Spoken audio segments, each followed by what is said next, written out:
Myself for 5 minutes. I want to thank the panelists for being here. It's been very informative.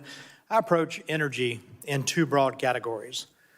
Transportation fuels, which is fossil fuels and electricity for EVs, and then baseload power generation. And in baseload power generation, you have nuclear power, which can't be ramped up and ramped down very quickly or easily. So it remains constant. And then you have renewables as part of the energy matrix as they mix everything for transmission. Renewables come online when the sun comes up or the wind is blowing. Could be a climatic event that makes solar go offline, or they can see it start decline, or it might be the sun setting. And so when that happens, they've got to fill the gap to make sure that the baseload power is constant for our consumers. That's our constituents' homes, that's manufacturing, that's municipalities. And so what works in that gap-filling area is coal, hydro if it's available, and natural gas. And so we've got to make sure that natural gas is a big part of that. And what I hear from a lot of my utilities is that we have a pipeline issue in this country, that our pipelines are about at capacity for the amount of gas that's drawn off of it. And if we don't meet that future demand, the gas isn't going to be available. So I wish the infrastructure bill would have included more gas pipeline permitting and projects, but unfortunately it didn't. It focused a lot on EVs and charging stations and all that. And look, as Mr. DeBar said, I like wind and solar. I think it's groovy, and I'll be part of the matrix, absolutely. But I also know what works to provide that baseload power that our manufacturers need, always on, always ready, always available, 24/7, 365 baseload power. And right at Christmas Eve in South Carolina even, we just about had a Texas event because of some of those situations where wind and solar wasn't possible. Coal-fired power plants take 3 days to crank up to thermal capacity to meet energy needs. Natural gas is 30 minutes. So it's got to be a big part of that. Pipelines is the new word from The Graduate. It was plastics in the movie The Graduate. It's pipelines today. So I want to focus on nuclear. Nuclear energy must be a part of our energy matrix. Moving forward, unfortunately, other countries are outpacing us. Adversaries like Russia and China have continued to develop and invest in their nuclear industries. In just the past few years, China has brought 21 reactors online. Many of them are advanced reactor designs, and 31 plants are under construction. In this country, we've got to focus on advanced nuclear, small modular reactors, thorium reactors, things that work, things that could be walk-away safe. Unfortunately, the lack of development in the U.S. industry is in large part due to a regulatory and licensing structure that disincentivizes private sector investment. I've got a piece of legislation we filed in last Congress we hope to reintroduce if we haven't already that expedite the permitting process for nuclear power plants. If you've got a proven design that works, we can replicate that. Do the geology, make sure that there's no things there with the earth and earthquakes and other things, that it can be sited there, that water source is there for cooling, but replicate that in an expedited permitting process. Let's get nuclear power online as we continue to look at SMRs and other advanced nuclear reactors. I was glad to see an article this week that the first SMR was actually permitted and to come online and start producing energy as a test case. But once we see that it works, heck, it's worked in the United States Navy for, what, 50, 60, 70 years? It works. Modular reactors work. So those are some of the things that I believe in. Mr. DeBar, we, of course, don't have a government-controlled energy sector. We need to incentivize private sector investment. What are some of the high-level suggestions to modernize the nuclear regulations of this country to invite innovation, to invite growth, to encourage exports of nuclear technology and lead once again this globe in nuclear energy? So as you pointed out, Congressman, the Nuclear Regulatory Commission is extremely conservative. As you know, you interview regulators all the time. Over the course of time, they get more and more conservative because they don't want anything overturned in the courts. And as a result, it's drug out tremendously as a result of that kind of increased view of like, let's review it 10 times to Sunday. So I think any sort of, legislation that might allow them to facilitate that, to make it, to get them focused, I think that's important because that's where we've ended up. The other thing that I think that we should look at doing is taking a look at some of the federal power entities like WAPA, like Bonneville, and so on, and take a look at them willing to contract as like a first customer for some of these new reactors. So I think any authorization for DOE or TVA or others to be a first customer of those plants, I think that'll provide a big jolt for the industry. Yeah, that's spot on. This committee will have NRC in to talk about those things, ask some of these same questions. We'll also look at closing the fuel cycle and possibly recycling of spent fuel at commercial reactors, because there is a uranium concern and a fuel concern. So my time's expired, so I'll now go to Mr. Peters from California. Congressman, 5 seconds. 5 seconds. The Savannah River National Lab proposed to me a recycling plant when I was undersecretary, and I think you should be talking to them about their idea, because it's exactly what you just said. We are, and there's great sites like Hanford, Idaho Flats, and others across the country that can play a part in that. Mr. Peters from California is recognized for 5. Thank you, Mr. Chairman. Our path to true energy security is not to double down on oil and gas. The oil embargo in the 70s, the Gulf War in the 90s, Hurricane Katrina in 2005, the 2008 financial crisis, COVID, Putin's war on Ukraine, all contributed to a roller coaster of harmful oil price volatility under both Republican and Democratic presidential leadership. It's essentially what Mr. McNally testified to. And despite the pain of these price fluctuations, Republicans continue to propose the same false solution, more oil and gas. And that will only lead to more price uncertainty and pain, as we've seen at the gas pump recently and as San Diegans are seeing on their natural gas bills today. The solution, long-term, is clean, innovative energy technologies which are becoming cheaper than fossil fuels and can produce energy domestically without reliance on foreign adversaries. It's not radical, it's smart. Even Texas takes 40% of its power from non-carbon sources, and it's not because Texas is against oil and gas. It's because it's the sensible thing to do. I'm proud that we provided significant funding in the 117th Congress to build this clean and more secure energy future, but I want to talk today about the 118th Congress. Something we haven't talked about much today is speed, because we can have all the money in the world, but we will still fail if we don't act faster. Look at high voltage electric transmission lines. According to research from Princeton, 80% of the projected emissions reductions from the Inflation Reduction Act depend on building transmission faster. Berkeley Lab found that there are currently enough wind, solar, and storage projects in the pipeline to power nearly 85% of our economy, but 80% of those projects could be canceled due to insufficient transmission. According to Jesse Jenkins at Princeton, the current power grid took 150 years to build. To get to net zero emissions by 2050, we have to triple its size in the next 30 years. That means 200,000 miles of new transmission lines by the 2030s, 200,000. Over the last decade, we've built just 1,800 miles per year because each one takes more than 10 years to complete. And 7 of those 10 years are just for planning and permitting. Other countries are doing it just fine. According to the Americans for a Clean Energy Grid, North America has built just 7 gigawatts of interregional transmission. Less than half of that's the US, so say we're about 3 or 4. South America is 22, Europe is 44, and China is 260. In the 1970s, our environmental priority was to stop dirty, destructive projects. The National Environmental Policy Act, or NEPA, was designed to require public input and to ensure federal agencies assess the environmental impacts of proposed federal projects and their alternatives before they made decisions. And we have NEPA to thank for a great deal of environmental preservation, but its implementation is inevitably slow, with documents that are thousands of pages long, reviews that take more than up to 4 years to complete. And NEPA is also the most litigated environmental statute, with lawsuits dragging on for more than a decade. And the simple threat of litigation can prevent new projects, including the climate action projects I've named that we must build to meet our climate goals. Climate action is about building things, not stopping things.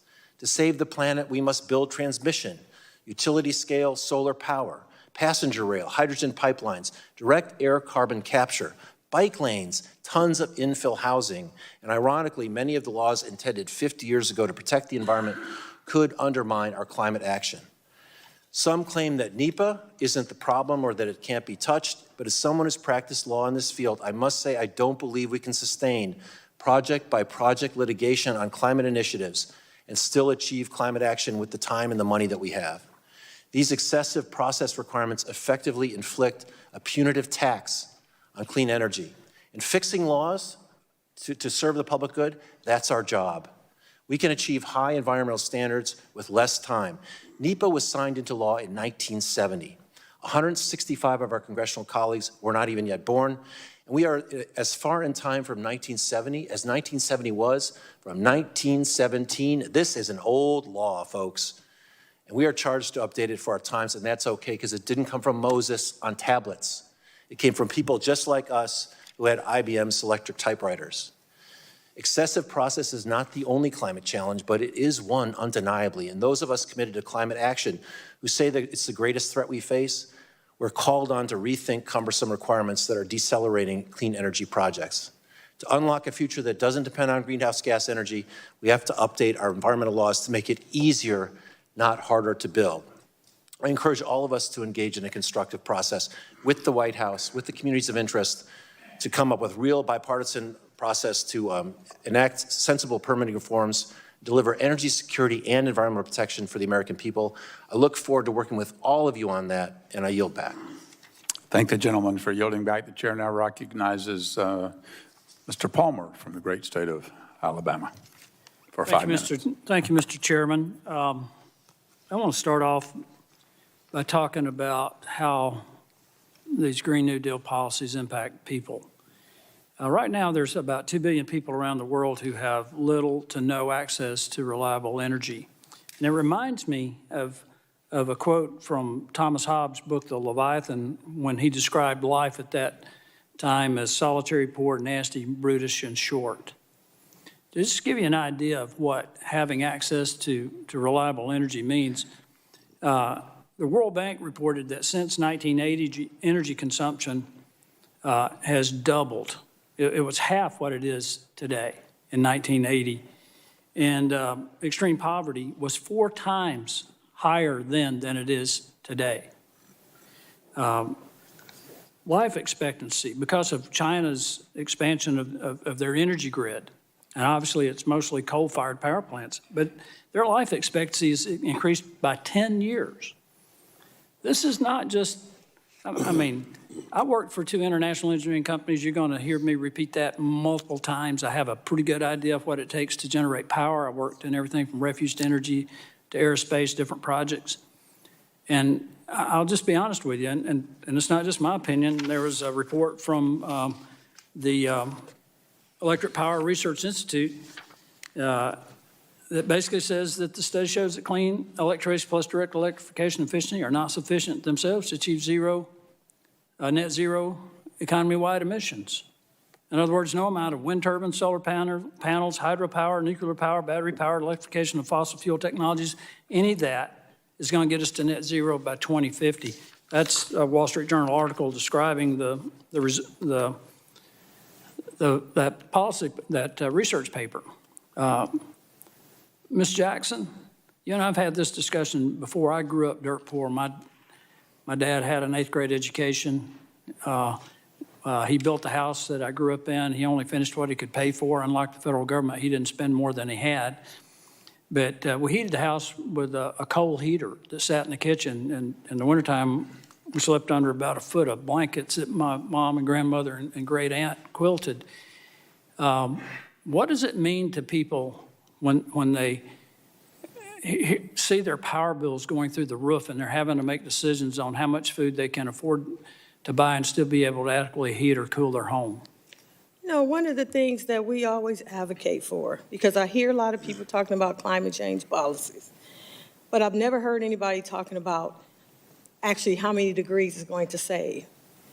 If climate change policies are more harmful than what we're trying to save, then we shouldn't be enacting it. One of the things we advocate for is that you do an economic impact study on the lives of the people that it's going to affect, because the climate change policies right now are more harmful for low-income and minority families than what the climate change is supposed to be doing. But we're hurting people. We're hurting real people. I get calls every day from people that don't have my political lean, asking for help. Black people, NAACP people, Urban League people saying we need help. They can't afford to pay these bills, but nobody's listening. What gets me is we keep hearing report after report from from Europe, from the United Kingdom about the number of people dying as a result of excess winter deaths because they can't adequately heat their homes in the wintertime. We see that here as well. People can't afford to heat their homes adequately and still afford their medicine. It really impacts people with respiratory disease, cardiovascular, that sort of thing. And it's like, it's almost like my colleagues across the aisle think this is collateral damage and that it's acceptable to achieve what clearly they're not going to achieve by 2050. Yeah. So, Mr. McNally, I want to ask you, I want to pivot now. China's building coal-fired plants all over the world. There was a report came out last fall, that they'd built 14 coal-fired plants. They're building out infrastructure around the world, developing allies, and yet we're going to make ourselves dependent on China for our energy production. Does that make any sense to you? Congressman Palmer, if there's one area perhaps of bipartisan agreement, I think we're all clear-eyed, or hopefully are, that China views energy and the transition and dominance of both the power and the transportation aspects of energy as a way to replace the United States as the world's preeminent power. It's a militarized superpower strategy, and we ought to see it as such and build our own clean energy here. Mr. Chairman, that time went by quick, but my time has expired, so I yield back. The gentleman yields back. The chair now recognizes the gentlewoman from New Hampshire, Ms. Custer, for 5 minutes. Thank you, Mr. Chairman, and Ranking Member Pallone and our Energy and Environment Subcommittee leaders for holding this important hearing. I want to start by taking a quick moment to congratulate Chairwoman Kathy McMorris Rogers on making history as the first woman to chair this great committee. While we may represent districts on opposite sides of the country, our constituents rely on similar energy resources, including hydropower. And that's why I look forward to working with all of you to unlock the full potential of hydropower to provide affordable, reliable, and clean energy to communities from the Pacific Northwest to the Northeast. It's important today to remind ourselves that Democrats and Republicans share many of the same values when it comes to our nation's energy resources. We believe that all Americans should have access to low-cost, reliable energy that does not depend on foreign resources or foreign technologies. While we may have our policy disagreements, if we focus on these shared goals, I believe that we can find enough common ground to deliver on. Last Congress, we passed historic legislation to invest in our country's clean energy future and put the U.S. back on track to lead the clean energy revolution. The Infrastructure Investment and Jobs Act, IIJA, included approximately $800 million in investments in our nation's dams, including to upgrade our electrical grid for hydropower energy. In his testimony, Mr. Debar spoke about the importance of FERC prioritizing baseload energy, and I agree. Hydropower is the baseload power that we need. With black start capabilities and the potential for additional energy reserves through pumped hydropower storage technologies, hydropower can provide additional resilience to our energy grid. I wanted to ask you, Dr. Unruh Cohen, can you speak to the ability of clean energy resources and technologies, such as hydropower and hydropower storage, to bolster the resilience of our grid as we transition to clean energy? Thank you for the question, Congresswoman. And hydropower has been an incredibly important power source for the history of our country. I mean, it was the first power source for our industrial work up in the New England and the Northeast. And it continues to be critical.